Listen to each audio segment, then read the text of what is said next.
ইন্নাল আবদাল মুমিনা ইয়ারা যুনুবাহু কান্নাহু কাঈদুন তাহতা জাবাল। ঈমানদার একটা গুনাহকে মনে করে আমার মাথার উপর একটা পাহাড়, এই পাহাড়টা আমার উপর যে কোনো সময় পড়তে পারে। ঈমানদার মনে করে একটা পাহাড় আমার উপর, এই পাহাড়টা আমার উপর পড়তে পারে। এই হাদিস দ্বারা বোঝা যায় ঈমানদার যখন কোনো গুনাহ করতে যায়, করার সময় তার মনের মধ্যে এই জিনিসটা আসবে, সর্বনাশ, আমার উপর একটা পাহাড়, এই পাহাড় আমার উপর পড়তে পারে। বলেন তো পাহাড় পড়লে মানুষ বাঁচে না মরে? তাহলে একজন প্রকৃত ঈমানদার ছোট্ট গুনাহকে আওয়াজ দিয়ে বলেন কিসের মতো মনে করবে? আপনাদের হাত পায়ে ধরে বলি, আজকে থেকে গুনাহ করার আগে কথাটা মনে রাখবেন, আমি একজন ঈমানদার, একটা গুনাহ আমার কাছে পাহাড়ের মতো মনে হওয়া দরকার। যদি দেখাইতে পারতাম, সিনাটা ফাইরা আপনাদেরকে দেখাইতে পারতাম কত কষ্ট নিয়ে কথাগুলা বলতেছি। একজন ঈমানদারের উচিত গুনাহ করার আগে চিন্তা করা আমার মাথার উপর একটা পাহাড়। আমি এই হাদিস পড়ে চিন্তা করি সর্বনাশ, পাহাড় পড়লে তো মানুষ বাঁচে না, এর মানে একটা গুনাহ মানুষকে শেষ করে দিতে পারে, একটা গুনাহ। এবার নবী বলেন ওয়া ইন্নাল ফাজিরা, পাপাচার বান্দা ইয়ারা যুনুবাহু কাযুবাব মাররা আলা আনফিহি, পাপাচার বান্দা একটা গুনাহকে মনে করে মাছির মতো, নাকের সামনে দিয়ে চলে যায় একটা মাছি, যে মাছিটা নাকের সামনে দিয়ে যায় আবার আসে, কোনো কেয়ার করে না। একটা মাছি আমার সামনে দিয়ে গেছে, গুনাহকে কোনো গুনাহ মনে করে না।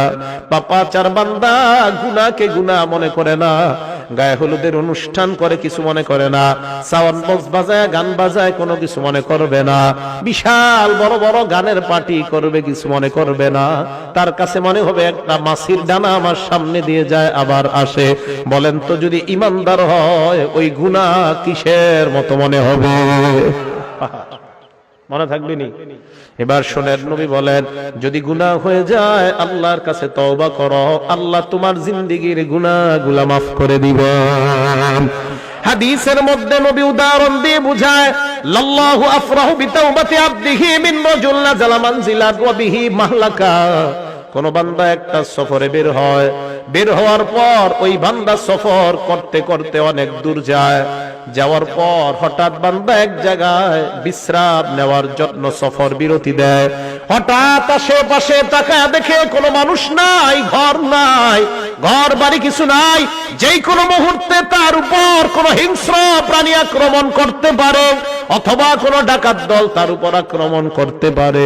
আশেপাশে তাকায় দেখে কেউ নাই, কেউ নাই।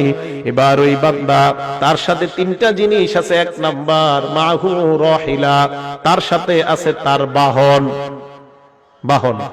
দুই নাম্বার আলাইহা তাআমুহু ওয়া শারাবু, ওই বান্দার বাহনের উপর তার খানা এবং তার পানি তার বাহনের উপর।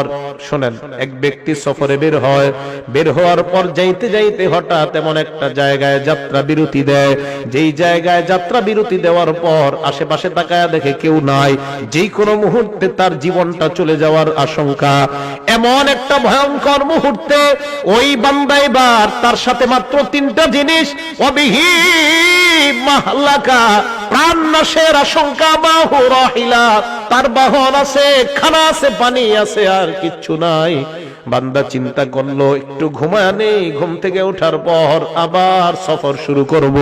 ফানামা নাওমা, বান্দা ঘুমায় যায়, ঘুমানোর পর ফাস্তাইকাযা, আবার জাগ্রত হয়। জাগ্রত হওয়ার পর তাকা দেখে তার বাহনটা হারায় গেছে। বাহন কি হয়েছে?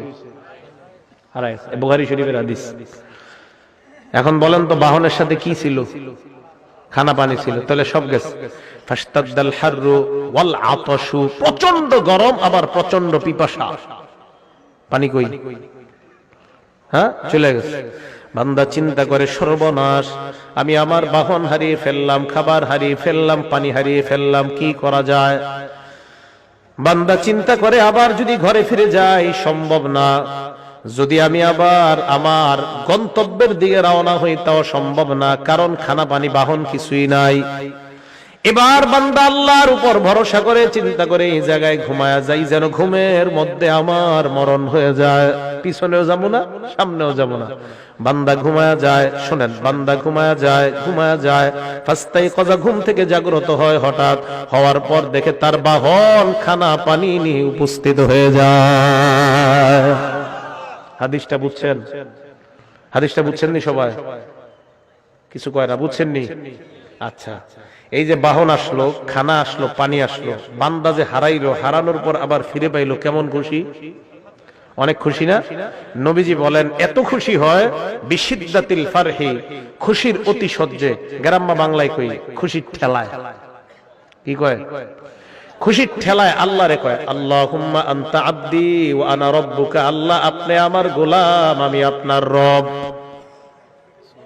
হ্যাঁ, আল্লাহরে কয়, মানে এ জানে না, এর মুখ দিয়ে কি বের হইছে কইতে পারে না। ঠিক আছে না কথাটা? আল হাদিস ভাই থাকলে কেউ জবাব দেন, এই হাদিসের জবাব দেন। এই হাদিসের কি জবাব? বুখারী শরীফের হাদিসই তো, আসেনি এলাকায়? হ্যাঁ, আল হাদিস ভাই আছে এলাকায়? যদি থাকে এই হাদিসের জবাব কি? যে এই হাদিসে যে বান্দা আল্লাহরে কইল আপনি আমার রব, আমি আপনার, আপনি আমার গোলাম, আপনি আমি আপনার রব, কি জবাব? বিপদে পড়ে যাবেন। আমি আল হাদিস ভাইদের মহব্বত করি, এই হাদিসের জবাব কি? হাদিস না ফলো করেন সহিহ হাদিস, এই তো বুখারীর হাদিস, বুখারী শরীফের 6308 নম্বর হাদিস। কি জবাব?